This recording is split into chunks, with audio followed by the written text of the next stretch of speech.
Olá, caros amigos, novamente dando continuidade ao curso Pseudoformação de Personalidade Autoritária. Agora, essa aula de número 3, que ainda trabalhando com o texto de Erich Fromm, porém um outro texto diferente do discutido na aula anterior. Esse texto agora é de um excerto, um capítulo, de um livro posterior àquele outro. É o livro Psicanálise da Sociedade Contemporânea, e o capítulo, basicamente, o capítulo 3, em que Fromm discute. O título do capítulo é A Situação Humana, Chave da Psicanálise Humanista. Na verdade, esse capítulo, Fromm tenta estabelecer digamos assim, um conceito,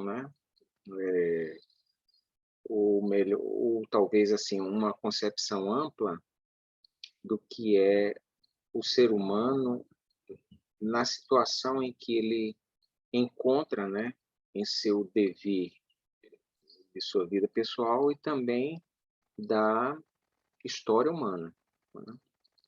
Então,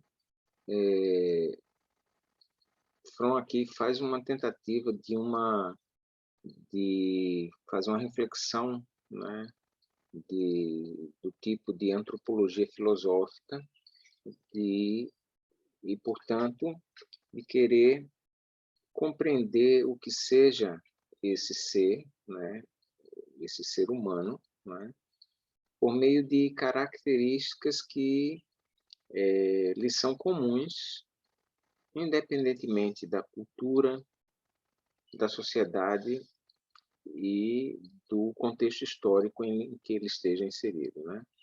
Então, são, portanto, aquelas condições que configuram o que é propriamente humano, e configuram também os tipos de respostas possíveis, que o ser humano pode dar em cada uma dessas situações. Então, para fazer essa reflexão, alguns elementos dos quais foram parte são comuns ao que ele afirmou no texto anterior, como, por exemplo, essa questão da dicotomia existencial do ser humano. Todos os fenômenos que ele vai tratar nesse capítulo são considerados à luz desse elemento fundamental do que ele chama de dicotomia existencial do ser humano, que é precisamente aquela condição do ser humano de, ao mesmo tempo, ser um ser da natureza e um ser que transcende a natureza. Então, nós, seres humanos, em nosso aspecto corpóreo, nós somos seres da natureza. Então, nós respiramos oxigênio. Se o oxigênio acabar no planeta, a espécie humana morre. Não tem como. Se a temperatura da Terra aumentar vários graus, talvez 10 graus, 20 graus, façam uma modificação tão grande nas condições da Terra, que vegetação e tudo mais, que também o ser humano morre, como espécie. Então, ou seja, nós, querendo ou não querendo, tomando consciência disso ou não, como indivíduo, nós somos seres naturais. Temos uma dimensão nossa que é ligada às leis da natureza. É inevitável isso. Porém, o ser humano tem também uma dimensão que escapa às leis da natureza. E aí, Fromm chama disso, digamos, de uma anomalia da natureza, ou seja, em algum momento, na cronologia desse planeta, surgiu entre os demais seres da natureza um tipo de ser que, embora submetido às leis da natureza, tem consciência ou tem pelo menos condição de tomar consciência das leis dessa natureza e transcendê-las, ir além delas, não é? É um ser que pode ter consciência de seu próprio ser, né? E aí, tendo consciência do seu próprio ser, ser capaz de ter consciência do gênero a que pertence, da espécie a que pertence, né? E ter consciência da sua ligação com a natureza, né?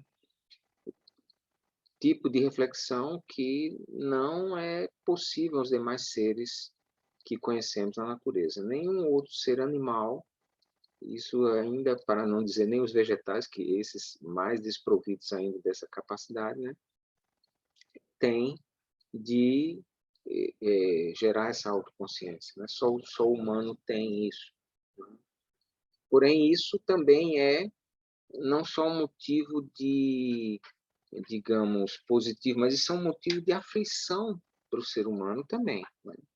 Porque o fato de ter consciência dá ao ser humano a capacidade de ver o seu inacabamento, de ver a sua finitude, de ver, digamos assim, a sua fragilidade, né? Diferentemente dos outros animais que eles automaticamente se adaptam na sua estrutura instintiva ao que existe em seu ecossistema. O ser humano não, né? Então, a sua estrutura instintiva, né? A estrutura instintiva do homem, que existe certamente, mas é muito rudimentar quando comparada à estrutura instintiva dos demais seres da natureza. Né? Então, o ser humano tem uma estrutura instintiva diminuta. Né? Isso significa que ele não se adapta automaticamente ao, ao contexto em que ele surge. Né? Então, por outro lado, ele tem o que nenhum outro animal tem, que é a capacidade de razão e de consciência. Né? E aí tem a capacidade de construir um mundo, né, em que possa habitar. Né? Porém, isso, digamos assim, esse mundo é sempre transmitido, né, de ser humano a ser humano, de gerações entre seres humanos, né, de tal forma que aquele ser humano singular que chega como bebezinho aqui nesse mundo, ele não tem nem ideia, né, desse mundo estruturado no qual ele surge. Né? Então, ele tem que, primeiramente, ir entendendo, se apropriando por meio da razão a esse mundo, e não por meio de sua estrutura instintiva, né?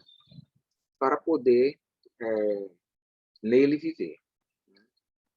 Então, assim, é isso que Fromm chama que, ao mesmo tempo, é a bênção e a maldição do ser humano, né? Essa razão. Né? Porque, ao mesmo tempo que tem um grande, digamos assim, uma grande potencialidade de criar e de transcender as leis de criar mundos, né, e aspectos que estão além das leis da natureza. Por outro lado, né, fazer isso não é uma coisa assim tão fácil, né? É alguma coisa que demanda uma atividade, né? Um aspecto ativo do humano, né? Coisa que os animais simplesmente se adaptam ao que estão lá. Os animais não transformam as leis da natureza, eles não as manipulam, eles se adaptam ao existente, né? Pois bem, né? Então ele chama isso de um longo processo de nascimento do humano, né? Ou seja, o ser humano ter consciência desses aspectos que lhes são característicos, né? E saber fazer uso consciente de tais aspectos. Né? Então isso tanto para o ser humano como humanidade, ou seja, como espécie humana e como, digamos assim, construção de um mundo humano, né? Algo que se dá ao longo de séculos e milênios, né?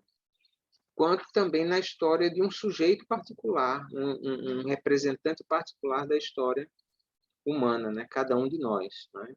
Então, o ser humano individual também está chamado a, primeiramente, entender, se apropriar de aspectos do mundo em que surge, né? e também construir alguma coisa própria que faça sentido para ele mesmo e para as pessoas, os outros seres humanos com os quais ele tem alguma relação de proximidade, não é? Então, assim, ele diz que, portanto, esse é um desafio que o ser humano está sempre chamado a dar resposta a isso, certo? Em todas as épocas, todas as culturas, todas as sociedades, o ser humano se defronta com essa condição, né? Porque é, ao mesmo tempo, um ser da natureza e um ser arrancado da natureza, né? E essa divisão o dilacera, né? Essa divisão lhe traz conflitos, né? Ele, portanto, é chamado a dar uma resposta a essa condição que o aflige, que o divide. Pois bem, e aí ele diz que, na verdade, na busca de dar resposta a essa contradição fundamental que caracteriza o humano, ele diz que só há duas atitudes possíveis, não é? É claro que essas duas atitudes são em termos assim conceituais, não é? São em termos de, digamos assim, de dois grandes conjuntos que abarcam todas as respostas possíveis dentro deles, né? Então, assim, não são respostas empíricas, né? Não são respostas históricas específicas. São, na verdade, atitudes que o ser humano pode ter diante das situações que o desafiam, né? Desafiam a sua condição própria de ser diante da natureza. Então, ele diz que tem essas duas atitudes, uma delas está claramente condenada ao fracasso, né? É aquela atitude que, diante desse dilaceramento, né, que o ser humano vive, ela tende a querer resolver esse conflito por meio de uma volta a uma condição pré-humana, né? De uma volta à condição do ser humano como ser da natureza, totalmente ser da natureza, né? Para fazer isso, ele precisaria o quê? Ele precisaria aniquilar, extirpar de si a sua dimensão racional, a sua dimensão de autoconsciência, né? O ser humano só pode fazer isso se ele ceder à completa loucura, né? Então, para isso, ele tem que perder toda a capacidade de autoconsciência, né? Então, esse caminho, na verdade, como ele diz, está condenado ao fracasso, né? Porque isso implicaria negar a própria natureza humana, né? Que é de ter um ser que tem, em graus variados do seu exercício, a capacidade de exercer a autoconsciência, né? Porém, obviamente, tem, digamos assim, várias tentativas, né, que estão inspiradas por isso. É claro que nunca chegam, não são capazes de fazer voltar o ser humano a uma condição meramente de ser vegetativo ou de ser exclusivamente instintivo, despido de consciência. Não, não é capaz. Mas é como se quisesse aniquilar ou, digamos assim, tirar a influência de sua dimensão racional e autoconsciente, né? Então, tem respostas na vida humana, tanto individual quanto de sociedade, que visam amenizar essa dimensão, ou, digamos assim, diminuir seu poder de influência sobre o próprio sujeito humano e sobre a própria humanidade, né? São as tendências de fortalecimento do inconsciente, né? ou de fortalecimento dos impulsos, né, em sua, digamos assim, estrutura irracional. Então, essa é uma das alternativas. A outra alternativa, ele diz, é o ser humano buscar resolver esse dilaceramento por meio de uma síntese superior, né?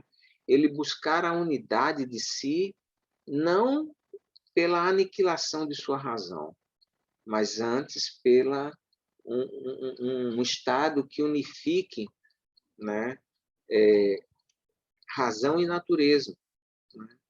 Que unifique em uma fórmula superior, em uma condição superior, o seu próprio ser, né? Em que não haja violência da razão sobre a natureza, né? E nem tampouco dominação das leis da natureza sobre a razão, antes que a razão possa dirigir a própria dimensão natural constituinte do humano, né? Agora, isso exige um trabalho tremendo do ser humano, né? Tanto como humanidade, como sociedades históricas, quanto como sujeito singular, né? Sujeitos particulares existentes nas diversas sociedades, né? Então, o ser humano, para fazer isso, precisa desenvolver plenamente sua autoconsciência, né? E a gente já viu na aula anterior como isso é difícil, né? Quando ele trata, por exemplo, dos tipos de consciência autoritária e consciência humanista, né? Isso não é uma coisa fácil de fazer, de acontecer, de ser realizada pelo ser humano, mas é possível, né? Então, o ser humano é chamado a fazer esse trabalho sobre si mesmo e também sobre digamos assim, a sua constituição como sociedade, né? Que o ser humano progrida em desenvolver-se nessas duas dimensões, né? Unificando-se a si mesmo por meio de uma síntese superior, né?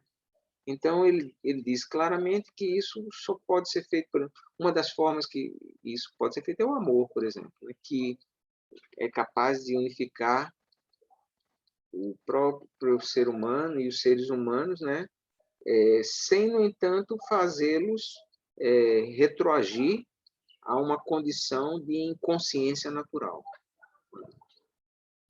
Então, esse é, digamos assim, o desafio que está posto aqui pela condição humana, segundo a interpreta Fromm, né?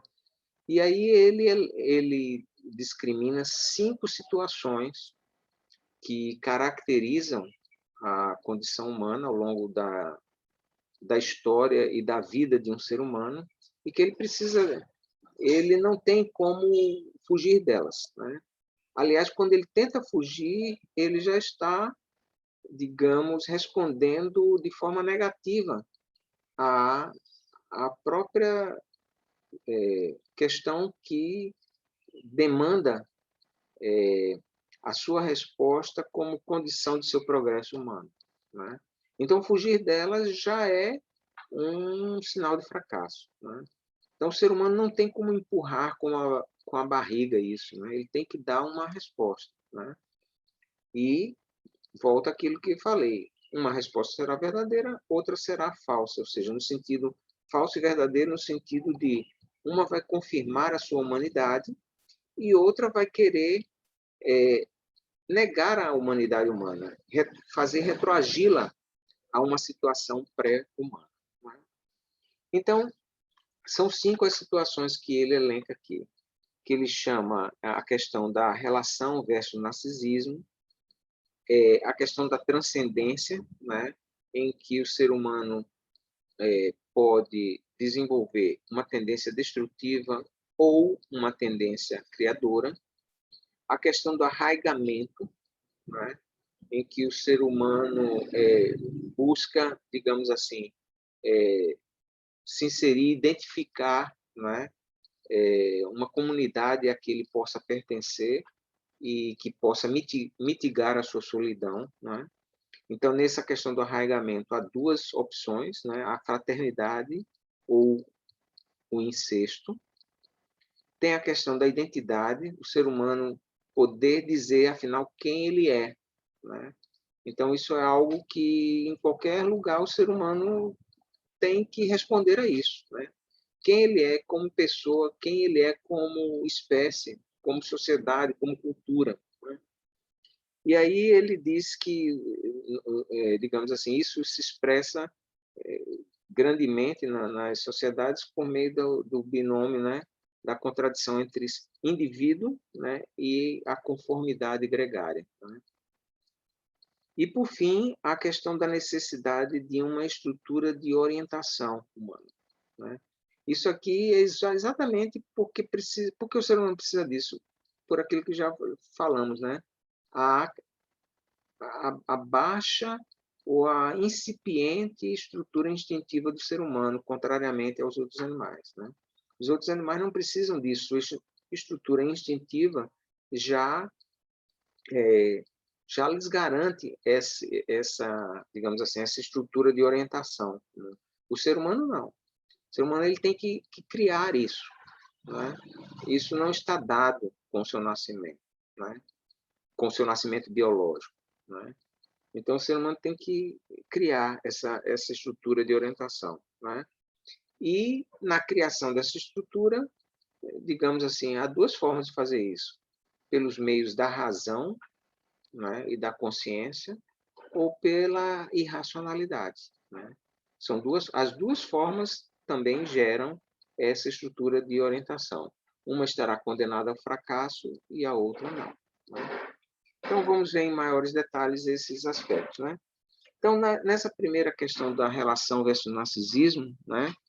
Então, é a questão de que o ser humano, ele, por meio da razão, ele compreende que ele é uma criatura da natureza, né? Desse ponto exclusivo de vista, o ser humano não difere muito dos outros seres da natureza, não. Ele surgiu aqui no mundo que ele não escolheu, certo? Ele chegou aqui nesse planeta, ele não sabe como, né? O ser humano que chega individualmente também chega aqui, ele nem sabe como chegou aqui, né? Mas tem que ele não sabe como chegou e também quando ele chega ele não sabe para onde vai, né? Mas então, desse ponto de vista estrito, o ser humano não tem diferença dos demais seres da natureza. Mas ele precisa, portanto, digamos,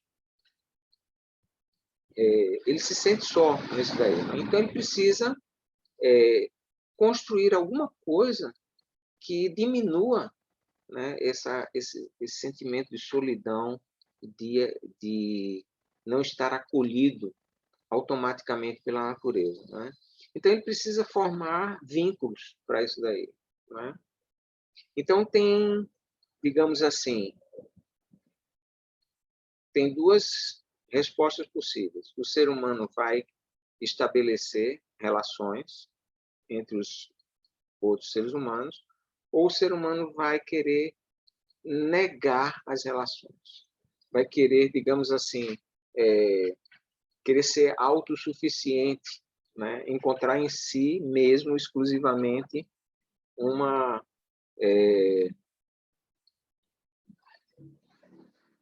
uma autossuficiência para tentar sobreviver a isso, né? Essa solidão, né?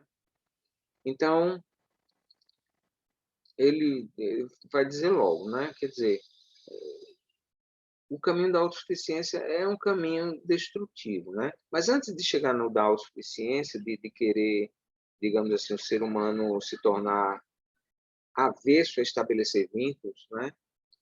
Que é o caminho que ele chama aqui de narcisismo, né?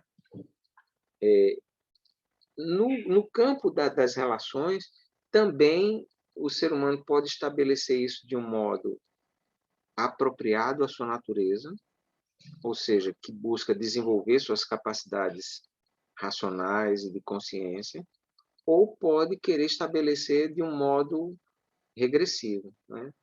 Então, ele diz, por exemplo, você pode estabelecer vínculos por meio ou da submissão ou da dominação, né?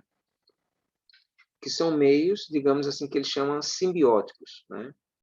Em que os seres que dominam ou são dominados, eles vivem em simbiose com os demais, né? Eles têm uma dependência mútua dos demais. Então, aquele que se submete, quer seja uma pessoa, um grupo, uma instituição, a ideia de Deus, etc., né? Ele julga que ele é parte de alguma coisa, né? Então, ele não quer desenvolver o trabalho de ele ser uma instância própria, né? Então, ele julga que precisa ser parte de algo, então ele se submete. Já o que domina, ele quer que, digamos assim, os outros sejam parte dele, né? Então, ambos estão na dependência de algo externo a eles mesmos, né? Então, assim, essas duas respostas são respostas regressivas também, né? Porque quer por meio da submissão ou quer por meio da dominação, o ser humano não desenvolve um vínculo racional. Então, a forma realmente adequada ao humano de estabelecer essa unidade ou esse, digamos assim, essa relação, né, entre outros semelhantes é por meio do amor, né? Somente por meio do amor, e o amor é algo que, de fato, só o ser humano é capaz de desenvolver, os outros animais não, né? Então, o amor é algo que o amor não é irracional, né? O amor é, embora e aí embora Freud não entre muito nessa questão aqui específica, né? A gente pode até dizer que o amor é algo que vai além da razão, mas ele não contraria a razão, né? Então, o amor, aliás, em algumas de suas dimensões, ele exige a razão, porque o amor exige que seja conhecido o objeto do amor, né? Então, o amor exige conhecimento, exige cuidado, responsabilidade, respeito, né? Respeito é concebido aqui na sua origem etimológica, é justamente ver a distância justa, né? Nem fundir-se com o objeto amado, nem se pôr a uma distância bem grande que implicaria indiferença, né? Então, por todas essas características, o amor é uma resposta que o ser humano pode dar aos outros seres que lhe são semelhantes, né? Por meio da qual esse vínculo pode ser estabelecido de um modo que confirma a humanidade do ser humano, né? E, portanto, transcende as leis naturais, né? Ele compara, por exemplo, alguns desses tipos de amor, o amor mãe-filho e o amor erótico, por exemplo, né? O amor mãe-filho é aquele que surge desde o mais íntimo e deve conduzir até a independência, né? Então, o bebê, quando nasce, ele é completamente dependente da mãe, né? Esse pode, de fato, morrer, digamos, sem essa dependência, né? Já o amor erótico é o contrário, né? É aquele que vem do mais distante para chegar ao mais próximo, né? Dois seres que no início nem se conhecem e se aproximam, e aí podem comungar de um vínculo amoroso, né? Então, assim, mas são tipos de unidade que o ser humano deve criar, né? Já o narcisismo é o quê? É o malogro de qualquer relação, o fracasso de qualquer relação, né? Então, Freud, por exemplo, que citado por Fromm, né? Freud trabalhou dois conceitos de narcisismo. O narcisismo primário é aquele que é comum e não é patológico, né? É a condição original de todo ser humano, né? Ou seja, nenhum ser humano nasce sabendo estabelecer vínculos, né? Isso é um aprendizado que o ser humano tem, que pode ter, né? Alguns têm mais, outros têm menos, né? Essa capacidade, esse aprendizado, né? Mas é algo que o ser humano tem a capacidade de desenvolver, ele nasce com essa capacidade, mas ele não nasce com isso desenvolvido, né? Então, o narcisismo primário é aquela concepção que, assim, por exemplo, do bebê, né? O bebê talvez nem saiba que existe um mundo exterior, né? Então ele entende aquela mãe que chega para amamentá-lo, né? Cuidá-lo, higienizá-lo, etc., né? Isso aí é como se fosse o próprio mundo, né? Cuidando dele, né? Então ele não consegue fazer essa distinção eu mundo, etc. A própria instância psíquica dele, as fantasias, né? As imaginações, as figurações que aparecem em sua mente são o próprio mundo, né, para ele. Bom, isso é a condição do narcisismo primário. Quanto mais o ser humano vai se socializando, essa estrutura psíquica vai absorvendo, né, vai introjetando conteúdos da sociedade, né? Então ela tem que, em algum momento, se dividir e integrar aspectos que não nasceram dela, né? Já são de um mundo que preexiste a ela mesma, né? Então, é claro que até nisso tem a possibilidade de, por exemplo, o caso do autismo, né? E do autismo em alto grau é justamente que os pesquisadores conhecem pouco disso, né? Como é que isso ocorre, mas sabe-se que ocorre, né? Então, aquele autismo em alto grau que aquela pessoa sequer desenvolve a capacidade de falar a língua, né, do local. Então, ela sequer fala, né? É uma recusa, como se fosse assim, aquela estrutura psíquica se recusando a qualquer intromissão do mundo externo em sua estrutura originária, né? Mas tirando esses casos de autismo, né? Então o ser humano ele tem que introjetar aspectos da cultura para ele poder, digamos assim, existir como humano, né? Então, todavia, a gente sabe, né? Todo esse processo também tem suas delícias e suas dores, né? Então a gente sabe, a gente vê às vezes as crianças chorando porque, digamos, sofreram bullying, né, dos coleguinhas, ou algumas coisas são difíceis para elas aprenderem e tudo mais, e elas têm. Ou seja, esse processo sempre, digamos assim, ele nunca vai ser um processo totalmente totalmente no paraíso, né?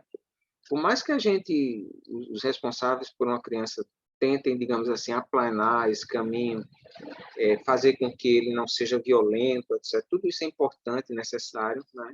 Mas esse processo sempre vai ser também conflituoso, né? E aí, por isso também, o sujeito pode desenvolver, já quando adulto, uma recusa a querer qualquer maior aproximação com o que está fora de si. E aí desenvolver um desinteresse, uma apatia, né? Uma indiferença com o que não concerne a sua, a sua estrutura própria, né? E aí, digamos assim, há uma tentativa de recusa a fazer qualquer vínculo mais profundo com outro ser humano, né? Então é aquele que vive ensimesmado, literalmente em si mesmo, né? Ensimesmado, né? E aí desenvolve uma espécie de aversão a maiores contatos humanos, né? A contatos humanos de maior natureza e tudo mais, né?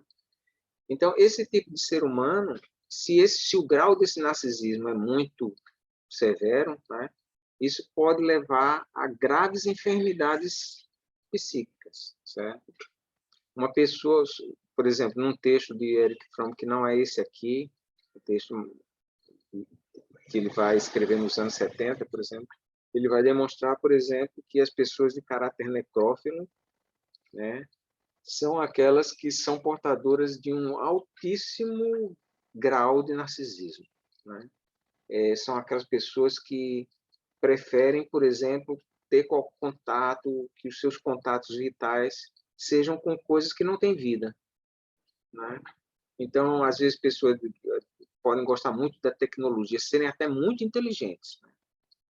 Podem ser muito inteligentes, não é necessariamente que sejam, mas podem ser muito inteligentes para manipular instrumentos sem vida, né? Mas elas têm grande recusa e mal-estar a se aproximar de seres vivos, né? Seres que, digamos assim, têm alguma instância própria de iniciativa, né? Todo ser vivo tem isso, né? Nenhum ser vivo se submete, a não ser condenando-se a si mesmo, né? Condenando sua própria, mas nenhum ser vivo, digamos assim, aceita ser totalmente tratado como um instrumento, né? Claro que os casos de masoquismo é um grau disso, né? Mas justamente por conta disso é um grau, é uma tendência patológica, né? E mesmo assim não chega ao grau absoluto, né? De uma coisa, de um objeto, né? Bom, então essa é a primeira dimensão que Fromm trata aqui, né? Portanto, o ser humano ou estabelece relações, e essas relações podem ser doentias ou podem ser sadias, ou o ser humano recusa isso, né? Então, o ser humano tem a capacidade de dar os dois tipos de resposta. Um vai ser verdadeiro, outro vai ser falso, tá? Outra situação humana inescapável é a questão da transcendência, né? Ou seja, o ser humano, digamos, ele percebe, né, como já falei, que num certo sentido, ele é igual a todas as demais criaturas naturais. Ele habita um mundo que ele não escolheu viver, certo? E que ele não controla, né? Assim como os animais não controlam, né? Então, vem o verão, né? Primavera, né? Primavera, verão, outono, inverno, isso aí ocorre, ninguém pode alterar isso aí, né? Então, assim, o ser humano, nesse sentido, percebe que, nesse aspecto, ele não difere dos outros seres, né? Isso causa incômodo, né, ao ser humano, ao perceber que ele é tão dependente da natureza quanto os outros, né? Então, assim, só que como ele é dotado de razão, né, e, portanto, capaz de ter autoconsciência, e os outros seres não são dotados dessa capacidade, então ele tem a capacidade de transcender essas leis naturais, criando um mundo que não seja dominado por essas leis, né? Então, por exemplo, toda a ordem simbólica que o ser humano cria, por exemplo, a começar da nossa própria língua, né? Então, quer dizer, nenhum ser humano individualmente criou nenhum idioma, né? Sempre foi uma construção, digamos, de todos os seres humanos ao longo de vários décadas, né? Às vezes séculos, né? Para que uma língua se constitua. Todavia, é uma criação humana. Isso não está no código da natureza. Né? É a criação do mundo humano. Assim como as instituições, né? Assim como a ordem do simbólico, os signos, os sentidos imaginários, né? Tudo isso são construções do humano, né? Então, o ser humano, portanto, tem a tendência de transcender as leis naturais, criando esse mundo, certo? É um mundo em que ele se sinta confortável para nele viver, né? Porque, como ser anômalo, né, em relação aos outros seres, né, que é um ser submetido à natureza e, por outro lado, não submetido, ele precisa construir alguma coisa que não esteja dada pela natureza. Então, digamos assim, é a tendência do ser humano de transcender seus limites naturais estritos, né? Transcender a natureza de sua constituição. Essa é uma resposta que o ser humano pode dar. A outra resposta, que é a regressiva, né? É o ser humano, digamos assim, querer transcender essa sua condição por meio da destruição do mundo, certo? Ou seja, querer destruir tudo aquilo que é construção humana para que o ser humano possa nela habitar, né? Então, é aquele que, portanto, isso é uma tendência que pode brotar, e aí está muito relacionado com o narcisismo, né? O aspecto que a gente viu na situação anterior, né? Então, normalmente, uma pessoa de grande tendência destruidora é aquela pessoa de grande tendência narcísica, né? Inábil e incapaz e sem apetite, né, de estabelecer vínculos maiores com os outros seres humanos, né? E aí ele, diante disso, ele assume a tentativa de transcender essa situação conflitiva por meio de destruir o mundo humano, as realizações humanas, né? Então, é dessa forma que surge, portanto, a destrutividade. Esse aspecto da destrutividade, Fromm vai estabelecer isso bem detalhadamente em outro livro dele, né, escrito na década de 70, que é a Anatomia da Destrutividade Humana. Não é esse texto aqui, mas ele vai dizer, por exemplo, que o aspecto destrutivo em si também só o ser humano tem. Nenhum animal tem essa dimensão destrutiva, né? O animal tem ações de agressão, né? A agressividade é do mundo animal, e o ser humano também tem, né? Mas a agressividade cessa ao cessar, por exemplo, a ameaça, ao cessar, digamos, digamos, a tentativa de aniquilação, né? Então, dois leões, por exemplo, brigam por um território, né? Mas se um desiste daquilo e foge, pronto, parou, o conflito parou, né? Então, a tentativa, essa agressão é do mundo animal. A destrutividade, não. A destrutividade não é simplesmente uma ação violenta, né? Mas a destrutividade tem uma motivação, uma paixão de, de aniquilar o que é vivo, né?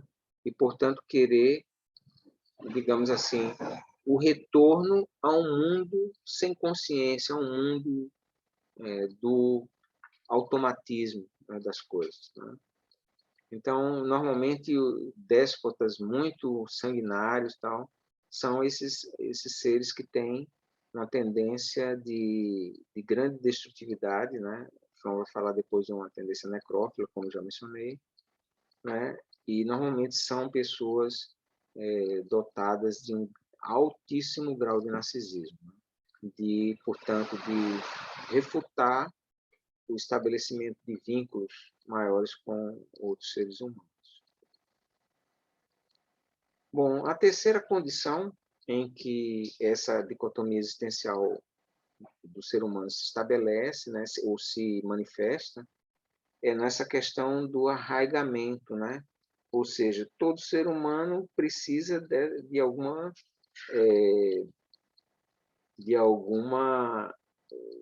assim, de algum grupamento para dizer que pertence a isso ou aquilo outro, né? Ou que está, na verdade, que surgiu nesse contexto ou naquele outro, né?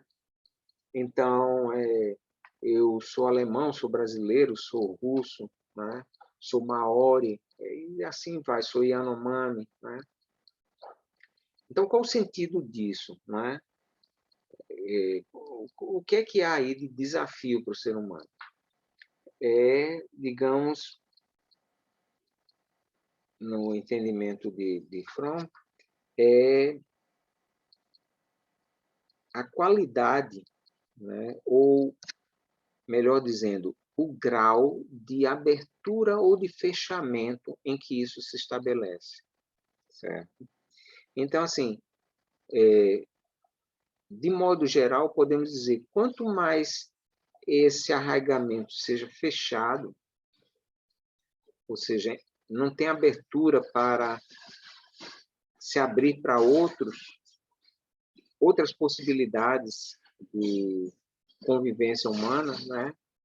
É como se o ser humano quisesse manter aquelas condições que são mais próximas ao seu surgimento, né? Em último grau, isso é, por exemplo, a ideia, na ordem simbólica, assim, o útero materno, né? Então, o ser humano surgiu do útero materno, todo ser humano surgiu do útero materno, né? Então, é como se ele quer preservar aquilo que é o mais conhecido, mais familiar para ele, né? Se ele saiu do útero materno, então ele conseguiu, digamos assim, estabelecer alguma convivência com os seres humanos mais próximos, né? Em algumas sociedades isso é chamado de família, né? Então, a questão do vínculo com a mãe, os laços familiares, né? A questão da tribo, né? Tudo isso são formas, digamos assim, mais fechadas, né? de digamos assim, dos seres humanos estabelecerem esse arraigamento, né? Então,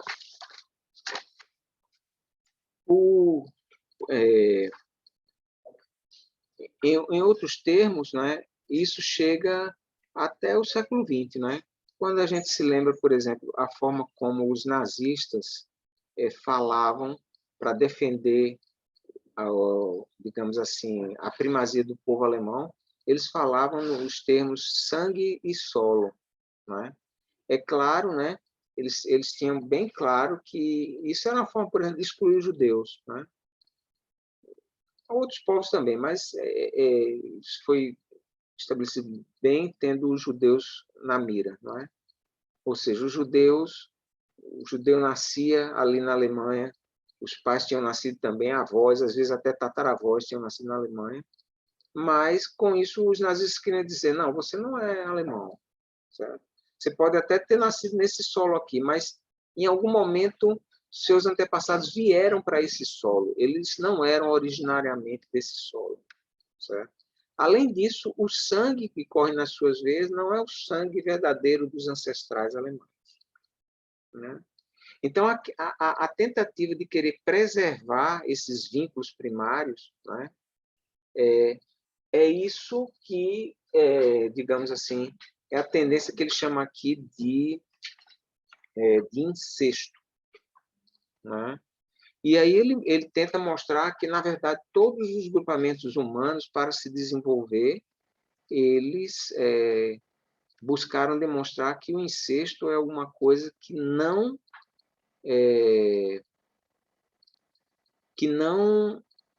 corresponde, né, ao melhor desenvolvimento do ser humano.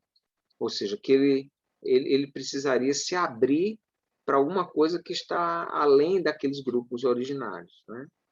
Então, Fromm vai fazer aí uma grande interpretação da história humana, certo? Desde os grupamentos mais antigos até chegar aos dias de hoje, né?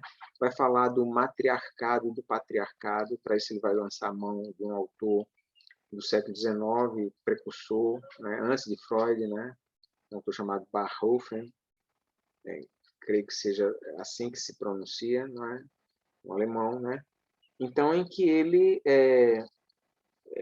por exemplo, fala das figuras maternas e paternas e mostra que ambas, né, têm em si elementos progressivos e regressivos, né? Da ordem simbólica da figura materna, existe, por exemplo, como elementos progressivos a ideia de igualdade, né? Todos aqueles que nascem desse ventre da mãe são iguais, né? A atitude de ver que, digamos assim, todos são filhos da vida, né? Nenhum filho é melhor que o outro, né? Então, a atitude de igualdade, de amor pela vida, isso é uma condição positiva da maternidade, né? maternidade do ponto de vista da ordem simbólica, né? Obviamente que eu estou falando aqui. Obviamente tem um aspecto também negativo disso, que Freud identificou muito bem, né? Querer se fixar nessa origem, né? E aí querer se fechar para não se desenvolver, né? Então é uma espécie de ponto de vista do simbolismo, querer voltar ao útero materno. Então a ideia de cortar o cordão umbilical, né, é um ato de progresso, é um ato de civilização, né?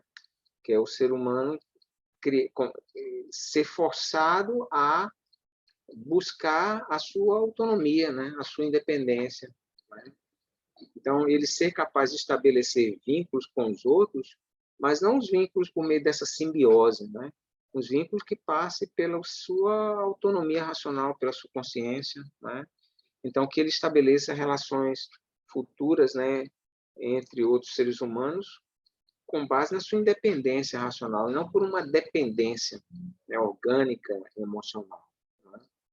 Então, a ordem simbólica da figura da mãe tem esses dois aspectos, né? Esse aspecto negativo, regressivo, que Freud identificou bem, mas tem também o aspecto positivo que Vanhoeven apontou, né?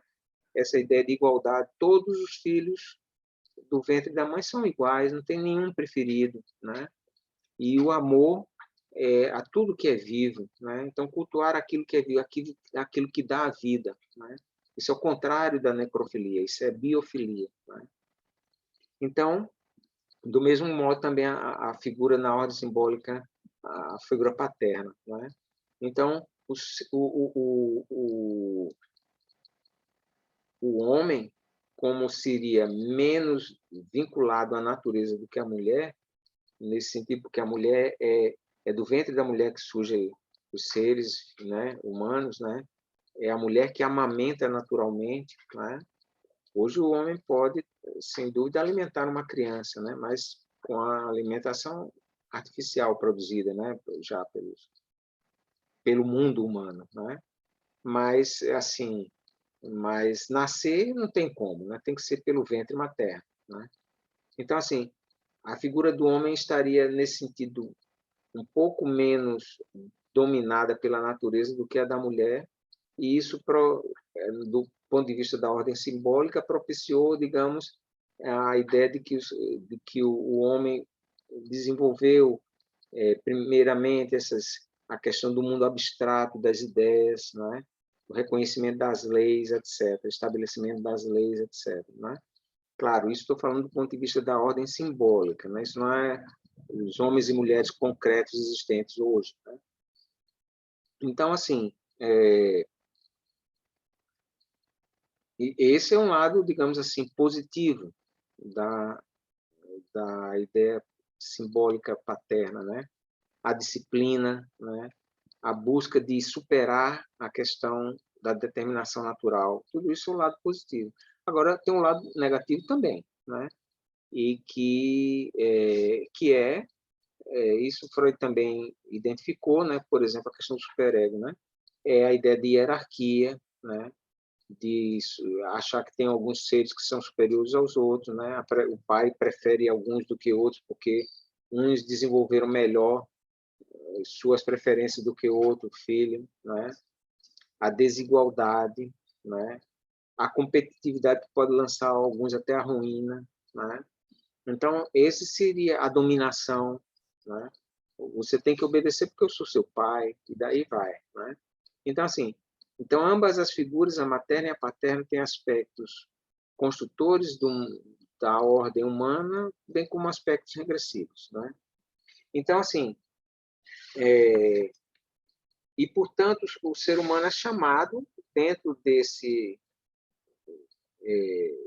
dessa contribuição da ordem materna e da ordem paterna a estabelecer o modo de estar no mundo, né? Se ele considera que só é humano aquilo que é mais próximo às suas origens, né? Isso aí é mais ou menos como os diversos fascismos fazem, né? Então a ideia Brasil acima de tudo, né? De Deus acima de todos, isso é um lema eminentemente fascista, né? Os alemães também diziam, né? Alemanha acima de todos, né? Então, o Brasil aqui entrou recentemente, né, nesses últimos anos, 2018 até o momento que estou agora, 2021, né?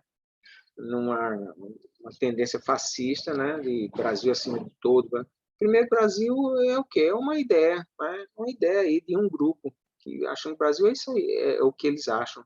E também Deus, o que eles acham. Né?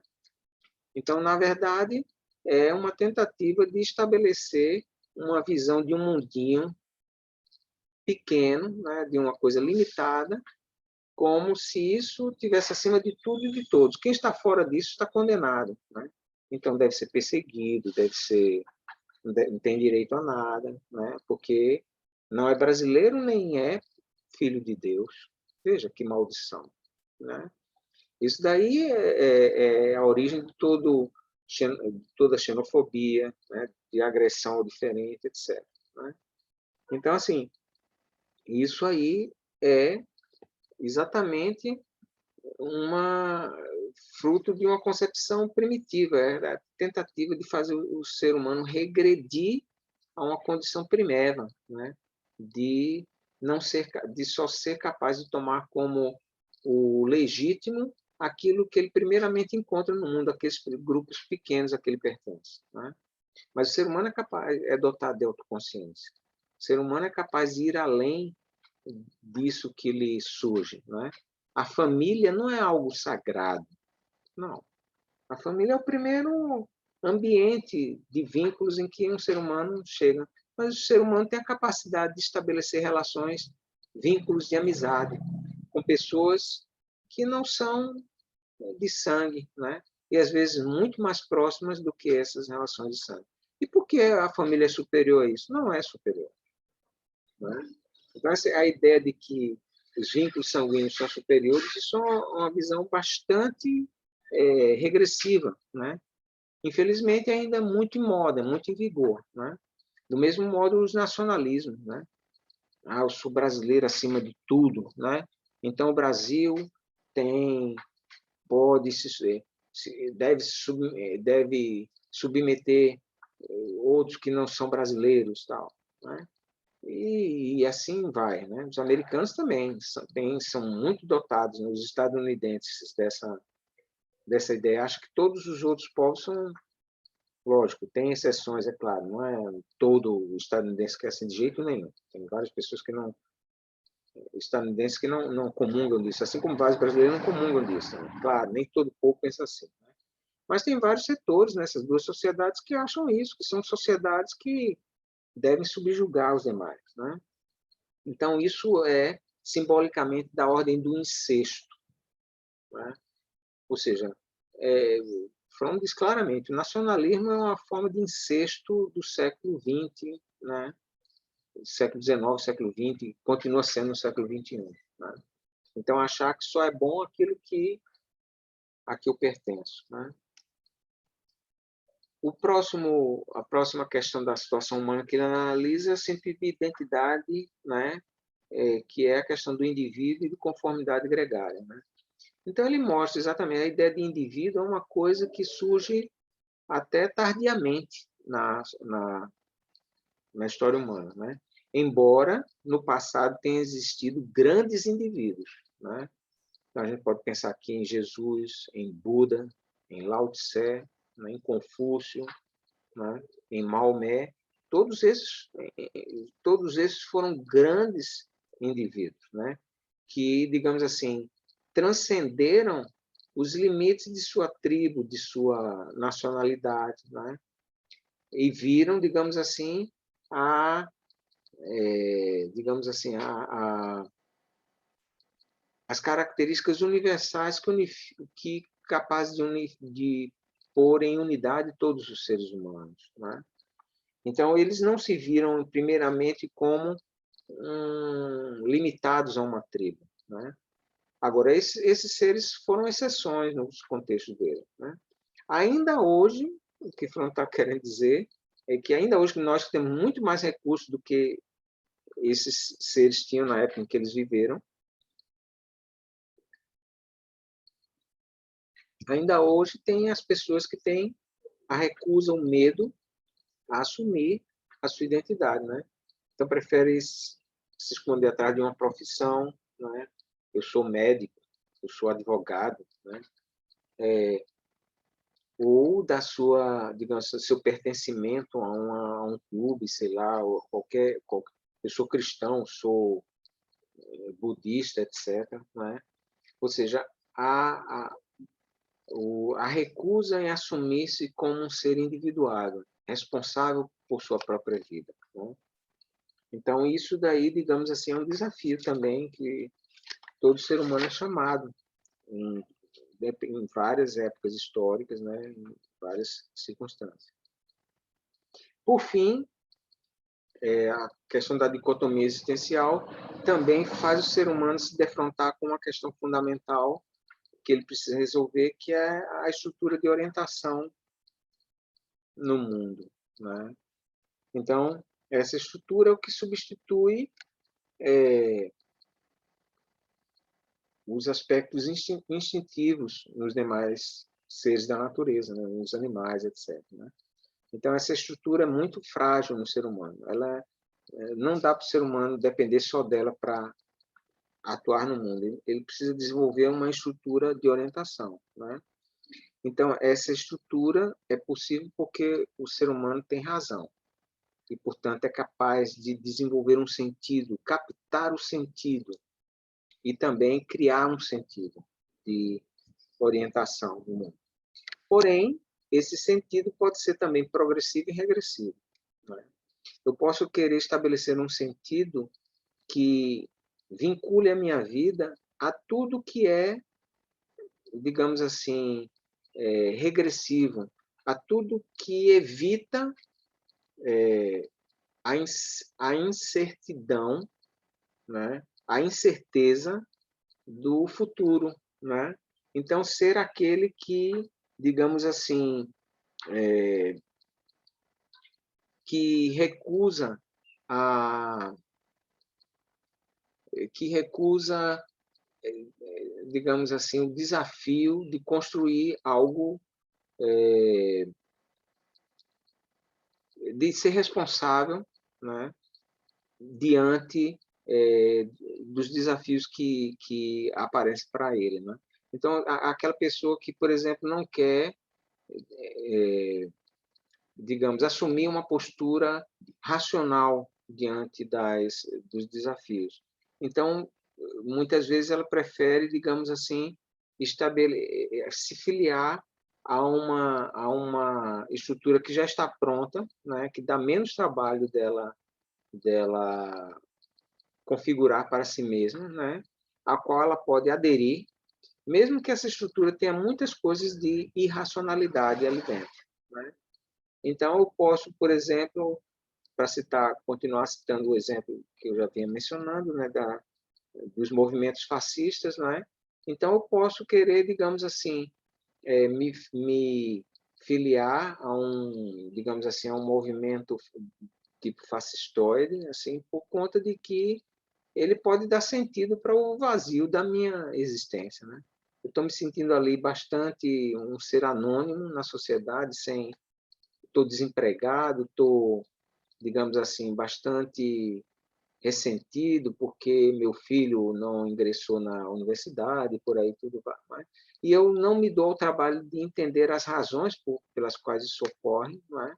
E aí, de repente, vem um líder, um movimento dizendo que o responsável por tudo isso é tal grupo tal. Eu posso querer aderir a isso, né?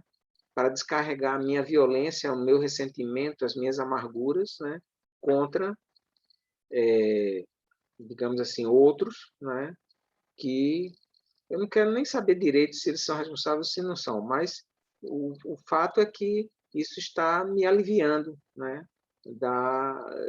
Digamos assim, da condição que eu estou enfrentando. Ou seja, no fundo, isso é uma atitude irracional, né?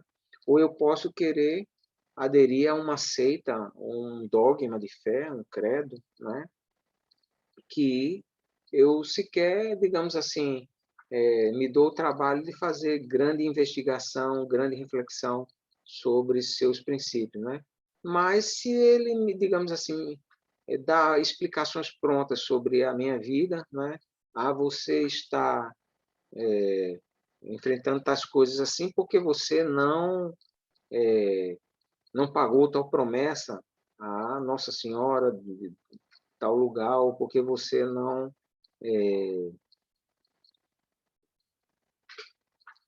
aceitou Jesus, né? Ou porque você não visitou Meca na época que você, como muçulmano, deveria visitar, e por aí vai, né? Explicações desse tipo são explicações, quer dizer, eu posso até nem me dar o trabalho de refletir sobre isso, mas é cômodo aderir a eles se isso preenche, digamos assim, um determinado vazio que eu esteja experimentando, né? Então, assim, agora, isso deriva de uma necessidade do ser humano de criar essa estrutura de orientação. Porém, nem toda a estrutura vai ser construtiva, né? Algumas vão, de fato, contribuir para que o ser humano promova, se esforce em desenvolver seu lado mais humano, né? E outras não. Outras vão ser de caráter regressivo, né? Então, vai ter sempre aí também, por mais que o ser humano queira botar isso numa zona de inconsciência, de penumbra, mas ele sempre será, em última instância, responsável pela escolha que ele vai fazer a esse respeito, né?